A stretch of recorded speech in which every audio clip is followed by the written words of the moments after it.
Who dat? Welcome to the podcast you've been waiting for. Great perspective and exclusive interviews. It's a hard job for those guys because it's happening fast. The kind of Saints insight and fun commentary you won't get anywhere else. We've got plenty of technology to speed things up. It's time to kick off your Been There, Done That Saints podcast, where we hand it off to our host, Mike Nabors, and Super Bowl winning linebacker, Scott Shanle. Proud of these guys. My, oh my, Saints fans. I know it's been a tough month. The Saints haven't won since October 31st. What's going on? Welcome to your latest Been There, Done That podcast. I'm your host, Mike Nabors. Before I bring in my partners, producer Justin Thomas and Super Bowl winning linebacker Scott Shanle, we have to thank our sponsors at DraftKings. You know, download the DraftKings Sportsbook app now and use code DONETHATPODCAST when you sign up. Those who sign up right now will get $100 in free bets to use once mobile sports betting hits Louisiana. So we appreciate our friends at DraftKings Sportsbook. Shanle, 5 in a row, unprecedented in the Sean Payton era. That Bucs game seems like a long time ago, my friend. The Bucs game seems like a long time ago. The Packers season opener seems like a long time ago. It's just was November the longest month that you can ever remember in Saints football. I mean, it was one thing after another, loss after loss, injury after injury, bad news. There was like the whole month of November, we never got any good news throughout the week leading up to a game. Absolutely, Justin Thomas, are you doing okay? Are you okay over there? Yeah, I'm doing pretty okay. Look, the shining light in last week's loss was that I actually got to go to the game. So it'd been a while since it'd been a while since I've been to a Saints game. It's always fun to go. It's obviously better when they win, but it's pretty hard to be a Saints fan right now. What was the vibe in the crowd? You know, I've never been. I don't know. I like to ask Shanle this too, but I've never been to the Superdome as a fan. I've been to a bowl game, but never at a Saints game as a fan. How was the vibe in the stadium? You know, look, Sean, I think, said it earlier that the fans just don't seem to be as loud as they have been in the past. And I'll agree. And obviously, I haven't been to the games earlier in the year when we had a chance. You know, we were doing pretty well, but it just didn't sound the same. And definitely the sales went out towards the second half of the game when it just looked like we weren't going to be able to get anything done on offense. So, we kind of missed the Drew Brees era when, it seemed like we could do no wrong. We were just going through team after team. Shameless plug. If you're listening to this podcast, I just wrote a book on Drew Brees. See what I did there, Justin? It's called The Brees Way. It's out on Amazon.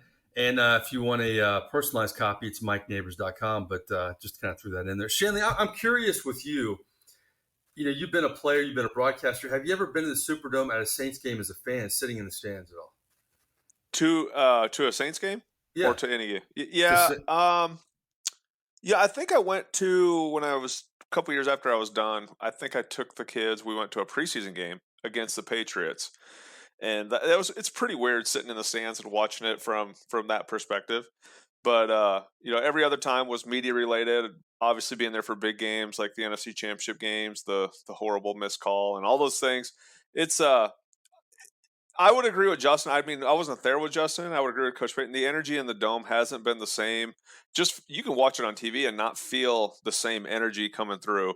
And I don't know if maybe it's just because of all the disappointment the last 2 years. I mean, the Saints fan base, we're all spoiled, but we're also have these expectations every year. Like, okay, right. You go 13-3 and you lose to the Vikings. You go whatever, you lose in the NFC Championship game. I think this fan base is just kind of tired. They're kind of wore out, and it's almost like the fan base needs a reset button. You know when I noticed it is when Amari Cooper scored the touchdown. I hear this coo. I'm like, what? All these Cowboy fans were going crazy. There was a lot. Yep. And then the week before, these crazy back-to-back Thursday games, Bills Mafia was there. I mean, they. And I think part of it is, they're a good fan base, but they haven't been relevant in a long time. It's New Orleans. I mean, it's holidays. It's a natural fit. But, I mean, I live in Tampa, and the Rays are a good team, but this is transplant city down here. So when the Rays play the Yankees, the Yankee fans overpower Rays fans for the most part. But I felt a little bit of that in the Superdome the last couple of weeks whenever the Bills and the Cowboys would score. So it's crazy. All right, let's talk about this football team, and it's front and center COVID.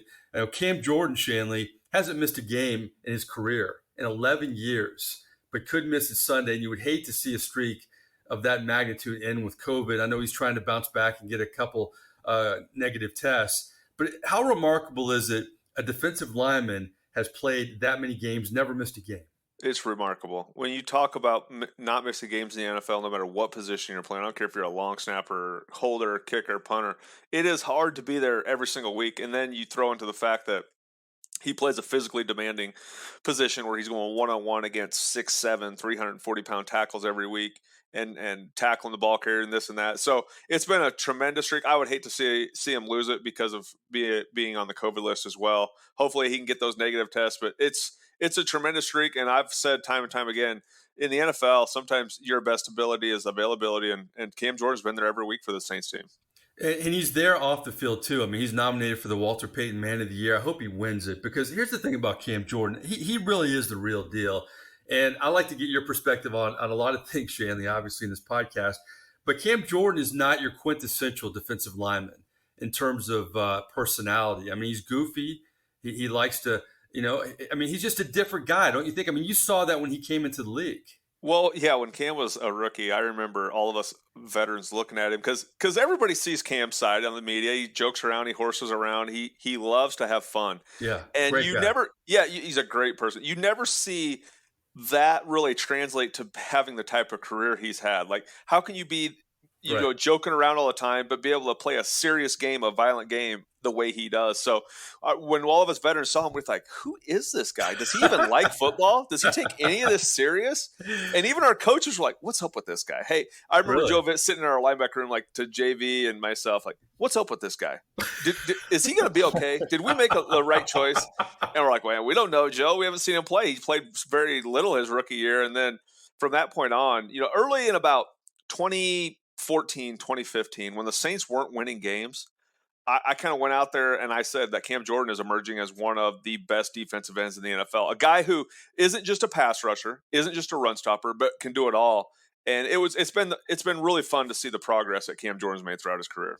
And you were close to Will Smith. You guys had a unique friendship, and Will's obviously was a great man, great guy, and Cam's a great guy, but they're different personalities, polar opposites. And how was that dynamic with Will Smith and Cam Jordan? Because Cam Jordan, to me, always really looked up to Will Smith. Oh, for sure. And you're right. You talk about two polar opposites. I remember many times, Will sit there and Cam would do something that Cam thought was funny, and Will just kind of look out the corner of his eye or roll his eyes like, who is this guy?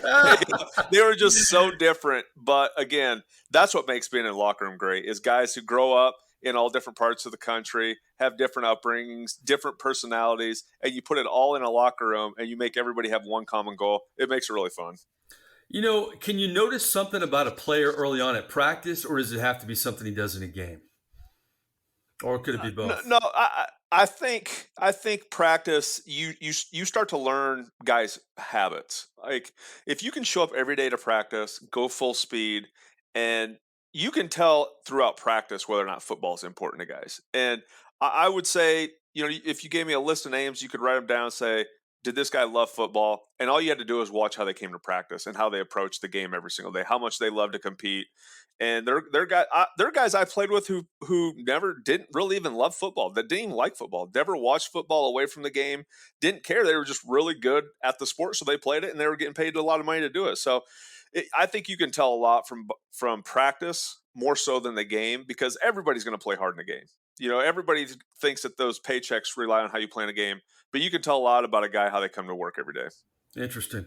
Well, we'll see about Cam Jordan, but I tell you, if there's a theme for the Saints this year, it's one step forward, two steps back, because it looks like Kamara's going to play, and lo and behold, are you kidding me, Shanle? Mark Ingram has COVID? I mean, it's just, this team can't get a break. It's unbelievable. And what's weird about that is Mark was on the COVID list. I remember in Baltimore last year at the end of the year, he was on the COVID list. Maybe that was just he was exposed to somebody and never actually tested positive. But I know he was on the COVID list last year in Baltimore. But it's just another sign. Like I said, all November, you waited throughout the week to find out how much more bad news you could get leading up to the Saints game. And it's just trickled over into December. This Saints team is just so thin. They can't afford to lose more players. And Mark gives depth. Kamara is going to be back this week. But even that, when you've missed 4 weeks in a row, you can't carry the ball 35 times. So just not having that depth there to help Alvin, and it's just more bad news for the Saints team. And it's been the way 2021's been. Take me inside the locker room, Shanle, though, because you played on great football teams, elite teams. You played on some bad football teams. But this isn't a bad football team. This is just a weird case of injuries have just mounted up. How does a locker room endure something like this? Because you know you're not bad, but you just keep getting these hits every week. Well, in a locker room, there's a sense of we have a chance or this just isn't our year. And I don't know where this Saints team lies yet because they're still in the thick of a wild card race. They're pushing for one of those spots. And the schedule is pretty favorable to get one of those spots. But I don't know the mindset of this team, whether or not they feel like they can do something. Because if you put this Saints team healthy or close to healthy, we've seen it. They can beat anybody. They can beat the Buccaneers. They can beat the Packers. So if they can just get back to as healthy as possible and get in the playoffs, I think they're a dangerous team because of the type of playmakers they have and the coaching staff they have. But I don't know what that attitude is in the locker room. Have they given up on this year and they just realize it's a lot of bad luck? Or do they feel like if we get healthy and we get in this tournament, we can do something? Okay, let's have our fun Taysom round table. I'll bring Justin back in because I always get ganged up. But we all admit it's a weird year. So, Taysom's provides energy, but he also provided a lot of turnovers, provide a lot of grit too, though. Hung in there, very hurt. He's going to continue to play with the hurt finger. Shanle, your overall impressions of Taysom Hill? Taysom's been exactly what, I know we go round and round about him being a franchise quarterback, just tough as nails. I mean, ultimate football player. Taysom Hill, I've always respected him as a football player. That's never been a question. And just to see the way he went out on that field, had his opportunity to play quarterback, hurts his finger, can't hardly grip the ball. I know people were killing him for his accuracy and the turnovers late in the game. But those people who were hating on Taysom Hill, ask yourself this: where would the Saints team have been against the Cowboys without that dude on the field? I mean, he accounted for, 360 of 400 yards or something crazy like that. Yeah, around total there, yeah. yards of the Saints offense. Ask yourself where we would have been without him. He gives you a chance. He gives you a little bit of hope. He gives you a chance to move the chains because of his legs. But just the ultimate football player, man. Just tough as nails, staying out there, gritting through that opportunity he had to play quarterback. And I have a lot of respect for Taysom. Justin, how'd you feel about Taysom? Well, it's interesting, watching from the field versus a broadcast is a different perspective. I didn't even know that he had injured his finger until I got home. And that totally changed my perception of how he played. I thought the first part of the game, he looked pretty good. He was pretty accurate. He was throwing the ball pretty well. We got the touchdown. I don't know at what point he hurt his finger. Clearly the finger affected his ball. His accuracy went down real fast. He had the interceptions. But I just think, like Scott said, he is such a great player. I mean, he gives it his all, which you like to see. And he was able to run all over that Dallas defense. And I'm pretty sure they were expecting him to run. They still couldn't stop him. I'd like to see what he can do. I still don't think he's the total answer. I don't think he's going to be able to fix everything. I do think he gives the Saints a better chance, though, to win. 375 total yards against the Cowboys. I think you saw the good, and I think you dismissed some of the bad because of the injury, because the circumstances a little bit. But at what point, if this continues, Shanle, are we going to see Ian Book? Well, as soon as this team is out of the playoffs, I believe you'll see Ian Book play some quarterback. Now, I don't know if it's going to be Ian Book, you're the starting quarterback for the Saints, you're going to play all 70 plays. But I could see maybe him coming in and Taysom maybe having some more of the Taysom role while Ian Book tries to play some quarterback. Because, in all honesty, I hope that's what they do. As soon as this team, if they find a way to lose to the Jets or they lose to the Buccaneers, and as soon as they get mathematically eliminated from this playoffs, we need to see Ian Book. You drafted the kid for a reason. We've seen quarterbacks start in week one as rookies, so there's no excuse to say guys aren't ready. Throw him out there. We need to see something. You can tell if somebody has a little bit of something by throwing them into the games. So as soon as this thing's over, wild card playoff chase, throw Ian Book in the lineup and let's see what he has. That'll be interesting if it does happen. Let me ask you this, though, with Kamara looking like he's going to be back. I always noticed this when Taysom was filling in for Drew, Shanle. Kamara was never really a factor in a lot of those games. Is that a challenge for Sean Payton to make it work with those two? With who on the field? With Taysom and Kamara. It just seems like Kamara would kind of fall off a little bit when Taysom was the quarterback last season. A little bit. No, I definitely think they can make it work because now if you take Drew out of the equation, who's going to throw the ball more than Taysom, it just limits the opportunities for those other two playmakers who are on the field. But with Kamara back, Kamara's going to find his way. They're going to find a way to get him 20 to 25 touches. in the pass game, set up some easy passes out of the backfield for Taysom. That's the one thing I'm interested in seeing is you've never really seen Taysom throw the ball to Alvin out of the backfield. They need to find a way to get that working. Those two need to touch the ball 75% of the time against the Jets. I mean, I don't think the Jets are a better team than the Saints, but anything can happen. It's the NFL. We've seen it time and time again. These two guys need to touch the ball a ton in different forms or fashions for the Saints to win any game this season. That's right, man, the passing game. But I think it just, to me, this stat highlights a lot of things about the Saints this year. That Alvin Kamara has missed the last few weeks. He's still the leading wide receiver. I mean, this may be one of the worst wide receiving cores we've seen in recent memory in the NFL. Some nice guys there, but Shanle, it also, on the other side of that, it shows you how amazing Peyton and frankly Jameis early in the season, they're beating the Packers, they're beating the Patriots. You know, Simeon comes in, they beat the Bucs with these receivers. There's two sides of the coin with this. Yeah, for sure. But I also think that the defense was playing at an elite level in those games, and I've been disappointed in the defense. But again, defensively, you kind of lose hope when you think we have to hold a team to 7 points to win a game with the way the offense has been playing. So the defense hasn't been playing to that level. And I just, something is missing chemistry-wise or timing-wise, I should say. I don't want to say chemistry because I think that sometimes alludes to guys don't like playing with one another. I think timing-wise, you've had so many different faces in and out of the lineup every week. It's hard to build chemistry and that getting in sync with one another. This wide receiver core, though, there's no doubt, good guys. We had a lot of hope for Callaway and Deontay Harris. I called Deontay Harris our Tyreek Hill. Not enough opportunities for him in this passing game, and now he's out for 3 weeks. It's been a weird year for Saints wide receiver core. All that being said, if Drew Brees was playing quarterback, these guys would probably be tearing it up. Yeah, I think it really highlights what a great coach Sean Payton was early in the year and how great Brees was for so many years, just making receivers look better and better. Well, I never thought I would say this, but this is the subject I want to throw out to you, Shanle. If you're going to be a general manager of one of these football teams and they're going to give you the team, you can run it for the next 5 years, okay? The opportunities, you could be the Saints GM or you could be the Jets GM. Which one would you take? For the next 5 years? Yeah.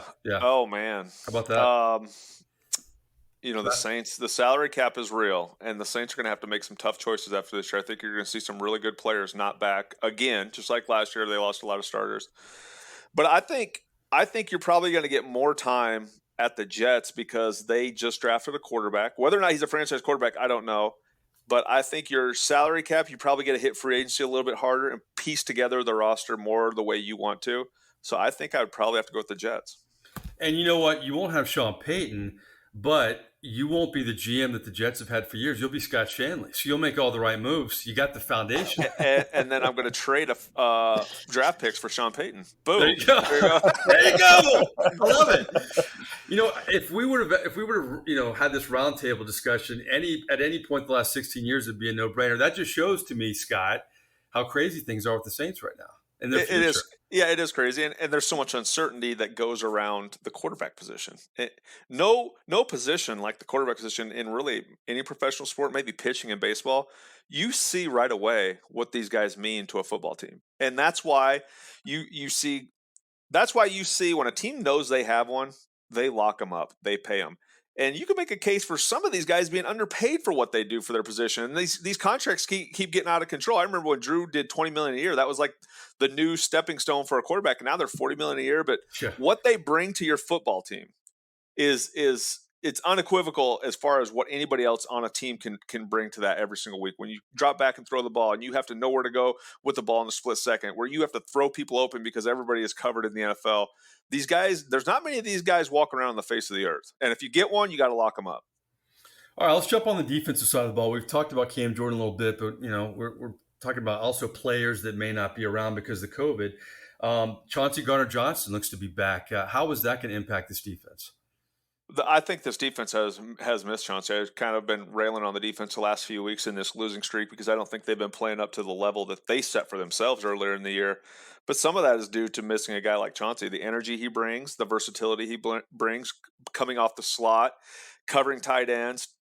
He's one of the best slot safety nickel type guys in the league as far as tackling and playing in the running game.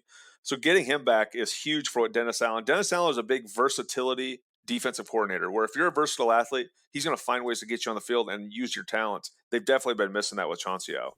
Does he kind of connect the dots a little bit too? I always think about Michael Thomas. If he was around, he would have made a lot of these receivers who are more supporting receivers. They're not the number one receivers. That would have been, he would have made them better. A domino effect. Is there a domino effect with Chauncey when he's out there that all these other guys can just, they mesh better all around in that secondary? Yeah, and because he makes plays, and obviously that gives everybody a little bit of energy when you have teammates out there making plays. But I just think his energy level elevates everybody else on the defense. I think absolutely. they miss his mouth. That's a better way to say it. They miss Chauncey's mouth when he's gone because he, they get a kick out of it. They get energized. They get a little juice out of having Chauncey out there messing with the opponent, making plays, talking crap, and then backing it up. And I think that's an element that this defense has been missing the past month. Peyton likes to talk a little bit too. Behind the scenes, Peyton loves Chauncey Gardner-Johnson, and all he does. Yeah, it's like, hey, he gets him in the locker room and says, hey, I'm going to go say some stuff to the media today. I'm going to make you look bad, but don't change. Just keep being you. just don't do it in the fourth quarter when the game is like, we're tied or something like that. That's what I'm waiting for with him is they make some game-changing play and it's a flag in the end zone or something. That's what I'm waiting for with him. Well, Justin, you know what? I know what time it is.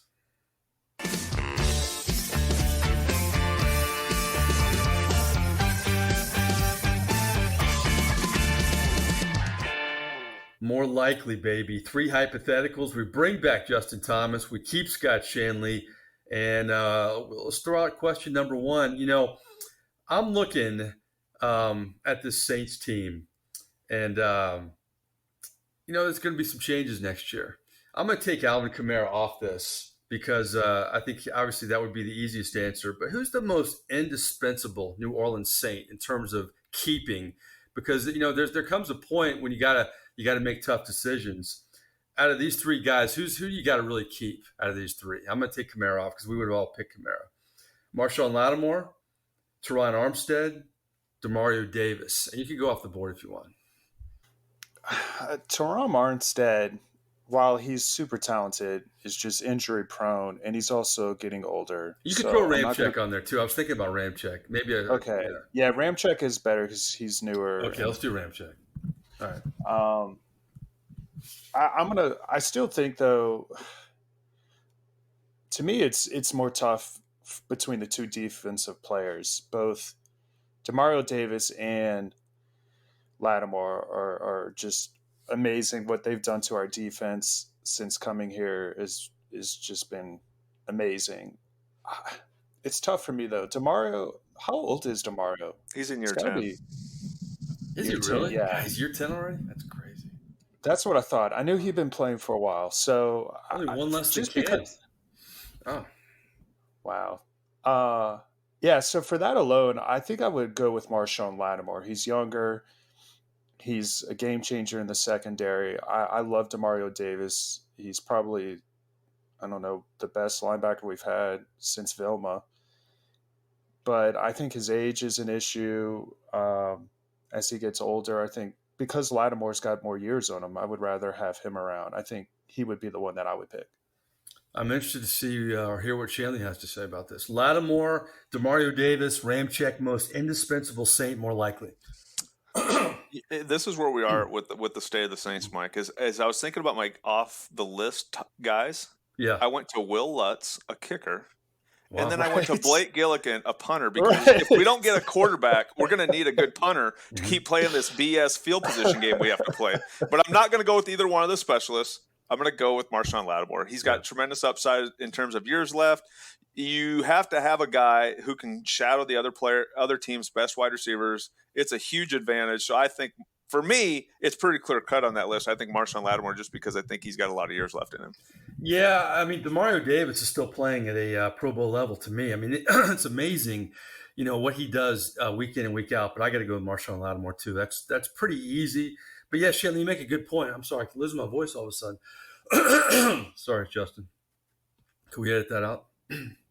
Yep. Okay. Yeah, I agree with you, Shanle.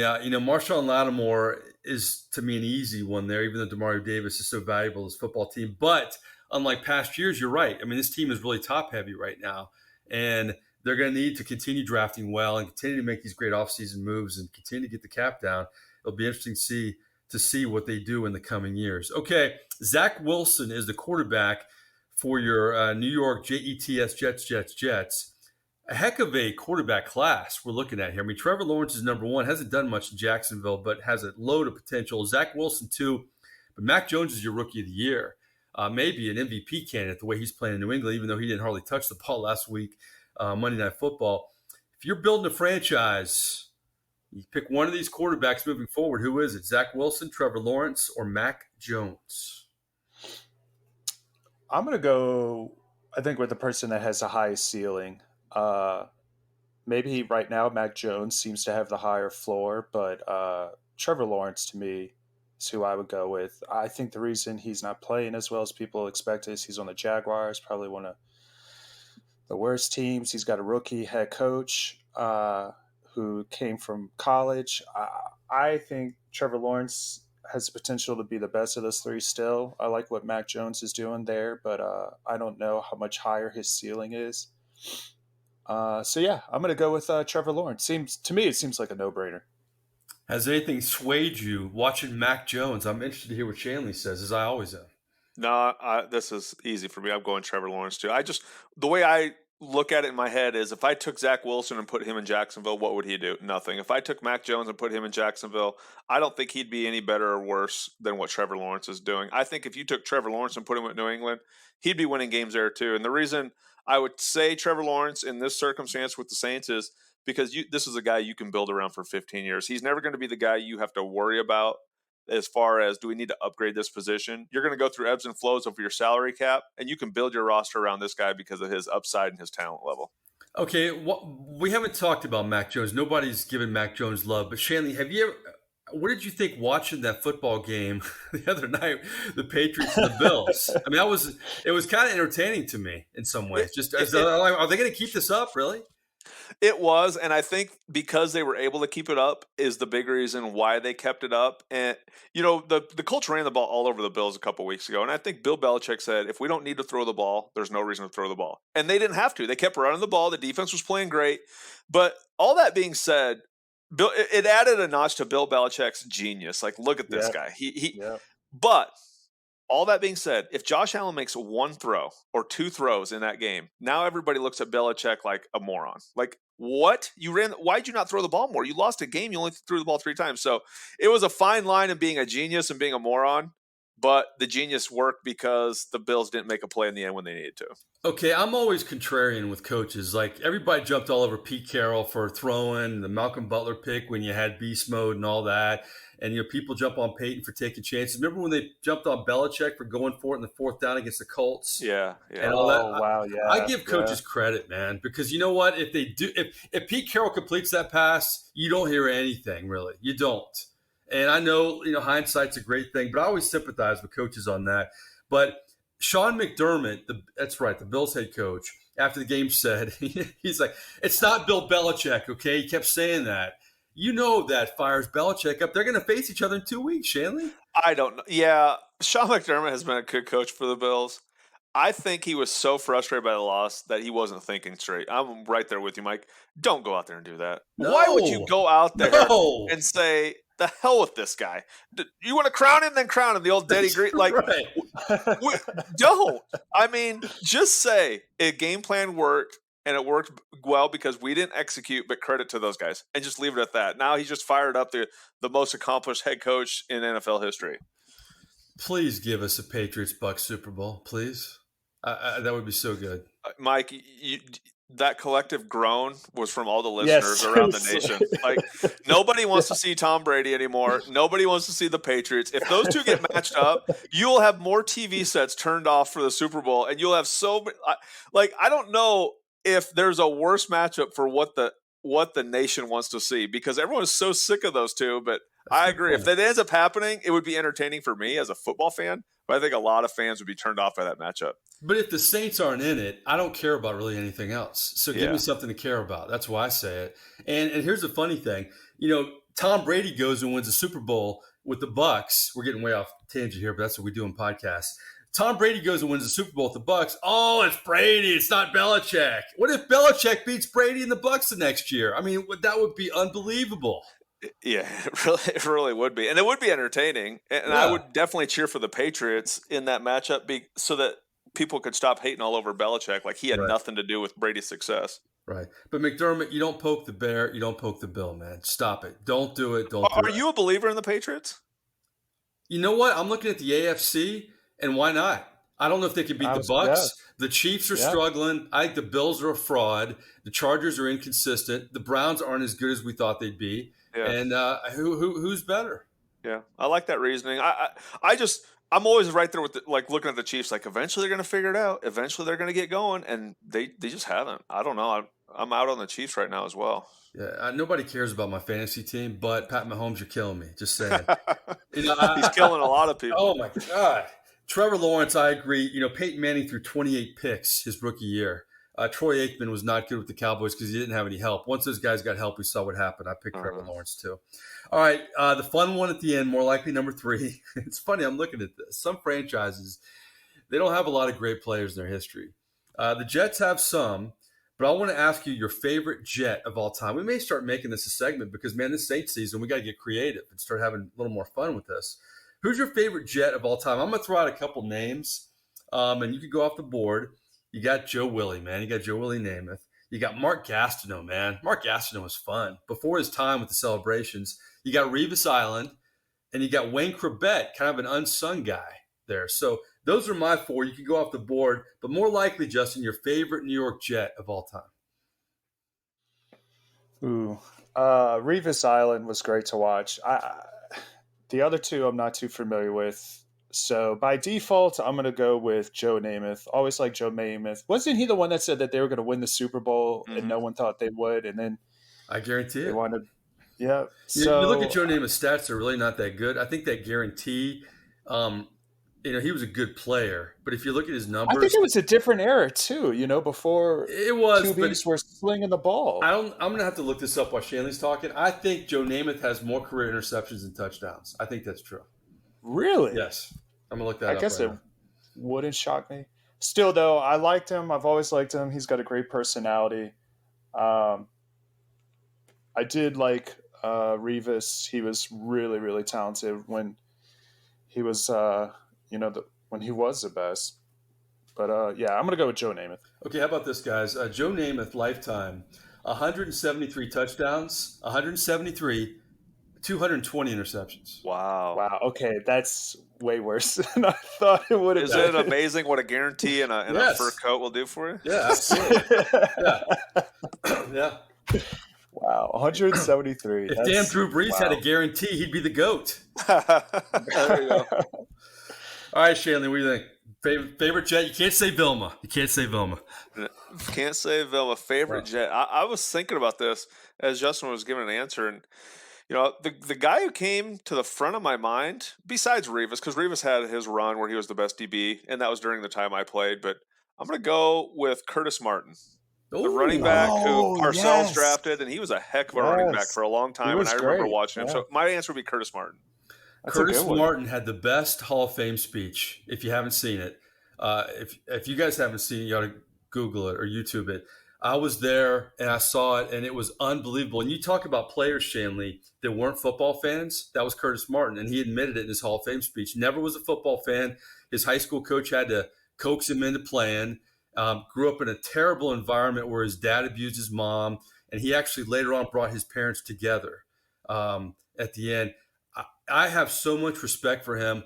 Just unbelievable. You know what? I'm going to change my answer. I was going to, because I'm not the biggest guy in the world. I was going to pick the Lance Moore of New York Jets receivers, Wayne Corbett, because I like the fact that Keyshawn was the number 1 overall pick, and Wayne Corbett ended up almost having a better career than Keyshawn in a lot of ways and with the Jets. But I'm going to go Curtis Martin. You changed me, Shanley, once again. I like that. No, I like that too. Because I saw him in the finalists. I forgot what a great, until you started talking.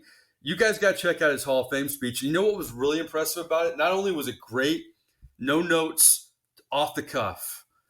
Check it out. I'm telling you, it's. I've shown it to my daughters. I've shown it to a lot of people over the years.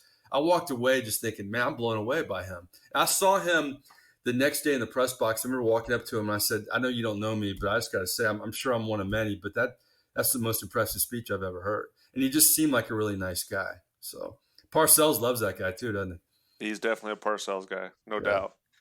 Absolutely. All right, Shanle is finally at 500 with the picks. Shanle picked the Cowboys. I picked the Cowboys last week. Justin went Saints. Justin and I are tied at 3-7. Shanle at 5-5 with the picks. All right, so we go into New York, MetLife, Saints, Jets. Justin Thomas, who do you have? And score. Well, I think at this point in the season, you just got to have fun. I'm going to try and go the route of picking just to see. I'm in desperation mode. I want to try and get back, see if I can pull back in line with Scott. So I'm going to – you know what, though? Don't do it, Justin. Don't do it. I have to. There's plenty more weeks. Remember, Justin, it's the Jets. It's the Jets. I know. Well, actually, no. I think the Saints actually pull it off. I don't know what y'all were thinking, but I thought you were jumping. I thought you were no. I mean, look, I could totally see the Saints losing, and who knows? That probably is what is going to happen. But I'm a little optimistic. I could see this week the defense getting a touchdown. I think Taysom will manage the ball a little bit better. Alvin Kamara's back. That'll be huge. I think it'll be lower scoring, but with a defensive touchdown, maybe an Alvin Kamara score too. I'm going to go with, let's say, 24-17. Wow, Shanle was trying to strong arm you. Held your ground, man. Very good. I like that. Shanle, who you got?